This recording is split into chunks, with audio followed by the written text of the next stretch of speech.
A young lady, a medical student, had been brutally gang raped by 4 men aboard a moving bus. And that incident happened a stone's throw away from where I was staying, Vasant Vihar, a posh residential area in Delhi. Fast forward 7 years, and last month, November 2019, yet again, a young veterinary professional near Hyderabad was mercilessly gang raped and killed. I, ladies and gentlemen, work with children. I work with beautiful children. One wants to be a social entrepreneur. Another is training to be a gymnast. Another a pastry chef. And a third passionate about animals and also wants to be a vet.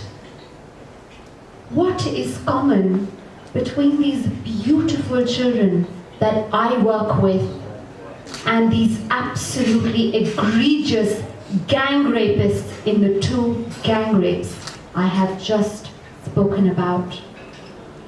They all come from the same breeding grounds. My children have been rescued from the same breeding grounds that gave birth to these gang rapists. What are these breeding grounds characterized by? They are marked by complete, absolute, and utter deprivation.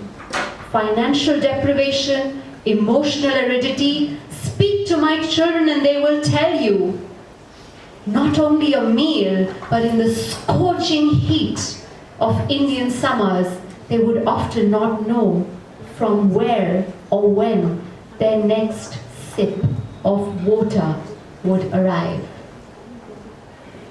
Who are the children that I'm working with? These are some of our society's most invisible children that the organization that I run and have founded, called Paint Our World, works day in and day out to make invincible. How are they invisible? There is a lot of international and national media attention and otherwise on children who have been sexually trafficked. This involves 2 essential criteria. 1, there is movement. The children are sold from point A to point B, so there's a difference, a change in geographical location. Secondly, there is the exchange of money involved.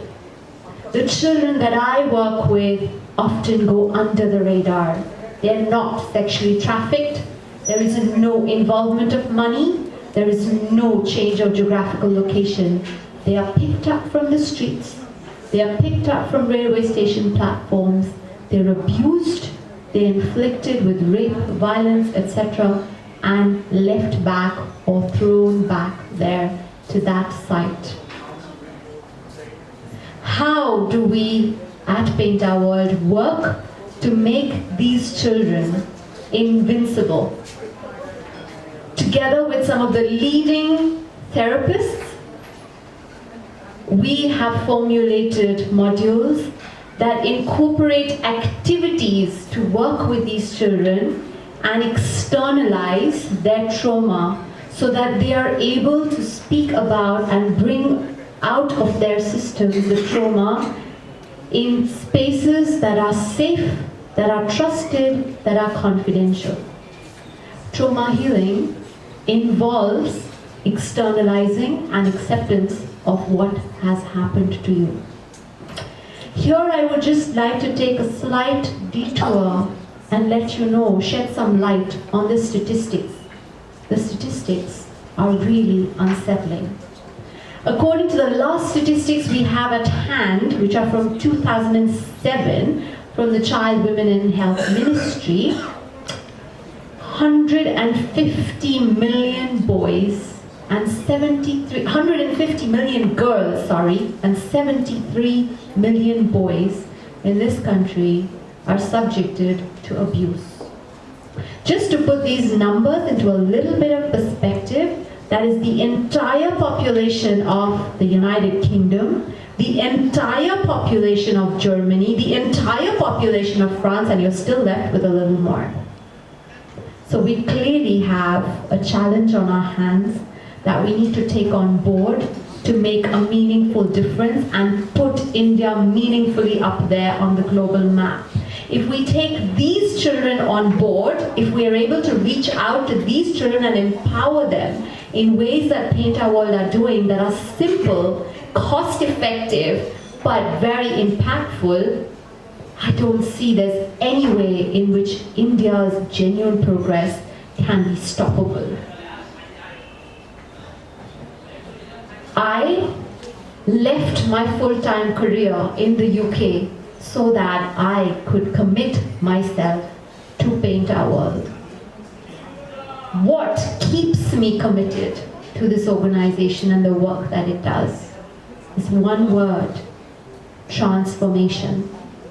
Transformation of the children from spaces of utter despair to empowerment, from spaces of deep sadness to joy, from unnatural spaces for a child to be, of fear and the lack of dignity, to spaces of trust and spaces of healing.